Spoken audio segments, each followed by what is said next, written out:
Hello and welcome back to Scaled Down Customs. In this video, we're going to hopefully get this thing finished up. So we're going to keep moving ahead. We're going to do some trim with the bare metal foil around the windows. We're just going to be using like I said, the bare metal foil. So this is the new improved chrome. And then we'll be finishing up some detail painting on the hood for the intake vents and the underside. And then hopefully we will get to final assembly. So on to bare metal foil. So what we want to do is make sure that we have a very sharp, fresh X-Acto blade when we're cutting this stuff, especially when we're cutting it on the car, because it will tear if it's not a sharp blade. A couple other tools, fresh toothpick to and then a Q-tip and some tweezers.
Man, those long straight lines are hard to cut.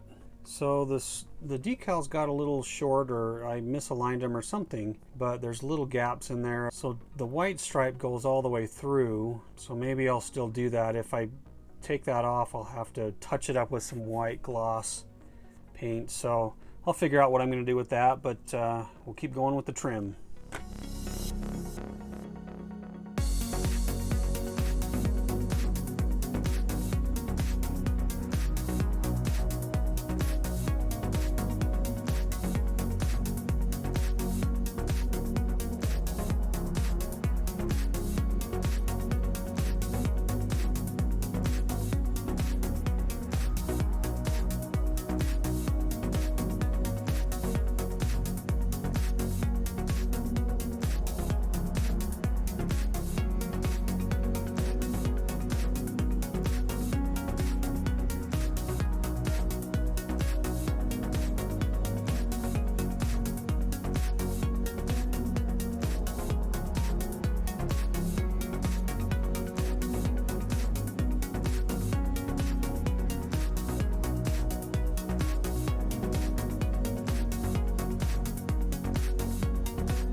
All right, we've got all the bare metal foil trim on. This is one of those tedious jobs that just takes a long time. Obviously, the more trim you have, the longer it takes.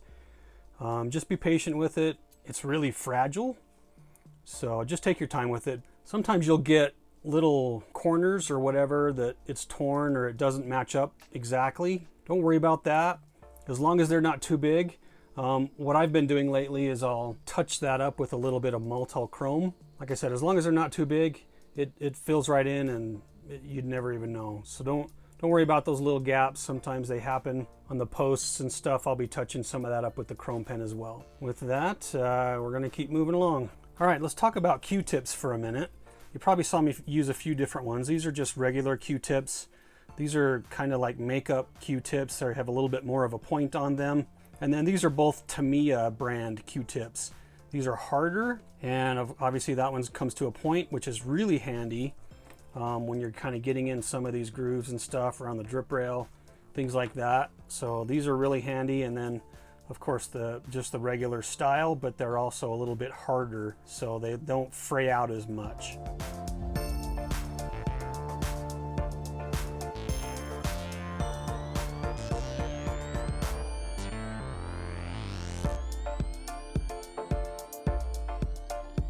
All right, so I think we're ready to install the glass. A couple glues I'm going to use, the Super Gold Plus. This is the Clear Parts Safe glue. And I'm also going to be using the Testors Clear Parts cement. One thing you do have to be careful with using this glue is there's a lot of static buildup from the rubbing and the polishing. So when you touch the glue and when you lift it up, it'll string out and then the static electricity will snap it to the glass. So just be careful using that. So that's why I'm going to use this a little bit, and then just to kind of get it secured, because this stuff dries way too slow and I can't ever get the glass to stay in before this stuff sets up. So that's why I will be using both.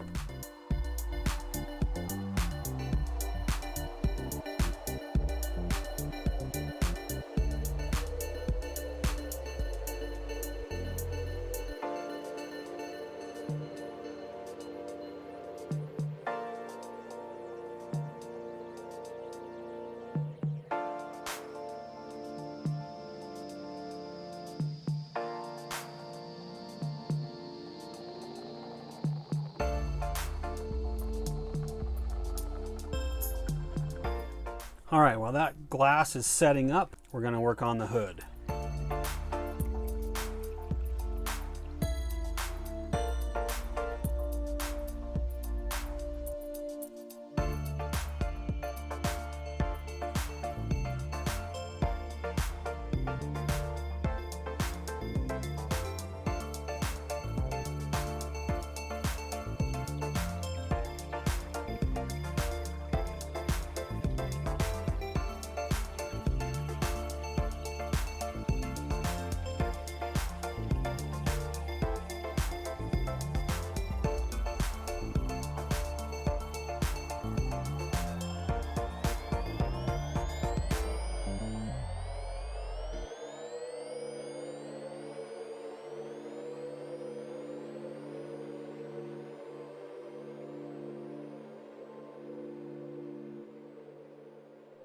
All right, so for the hood, I just used the Tamiya semi-gloss black, and the flat black is a little too flat for me and it attracts dust and everything. So I used the semi-gloss black, and then I'm gonna try this All-Clad, this clear coat flat. So we'll go put a coat of this on it.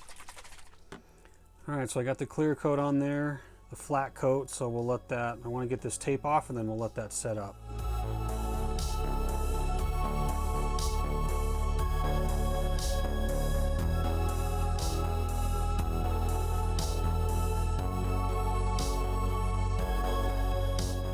Pretty good. Peeled up a little paint there. I have some touch-up paint I can use, but the chrome part is going to attach to the front part of this hood and cover that up, so I'm not going to worry about it. So for the front grille, I found some netting from a leftover build that I had, and I cut out small circles, but just put some tape on there, measured it out, put the tape on there, and then cut out the circles. So I want to use these little screens to fill in for the vents. Again, I'm going to try the Testors clear cement because it is going to be exposed where the glue is, and the super glue is a little shiny. So we'll try this. I know this is a little shiny when it dries, but not quite as shiny as the super glue. So we'll just try this and see how it works.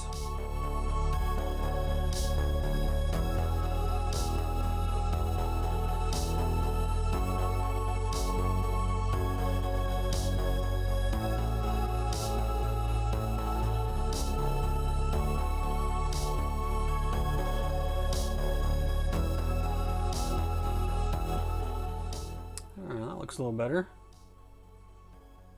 Cool.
So final assembly for me is one of the most stressful parts of any build that I do. Oh, that's off. Have to fix those. Just because parts don't really go together sometimes, and so I started getting frustrated. As you can see, I fought with the intake hoses for the hood and it's still a little off, so I've got to fix that. I fight with the front grille. And I always get glue on my hands, and so there's some glue on there that I'll have to wet sand down and polish back out again. That always happens. Mostly came together pretty well, but like I said, this is always the most stressful part of any build for me. I feel myself getting more frustrated and impatient the more pieces don't fit together properly. Anyway, and then I feel pressure because I got to hurry and get them on before the glue dries and things like that. So it's kind of a stressful part of the build for me, but once it's together, it's then I can relax a little more. But before that, it's always not relaxing. Anyway, I've got some cleanup to do. I've got a couple more things I got to put on the door handles, and then one more decal under the hood. So I'm going to get her cleaned up, get a couple other parts glued down that seem to have come unglued, get those last parts installed, and get ready for the photo op. So that's it for this build. Thanks for watching. We'll see you on the next one. Thanks, guys.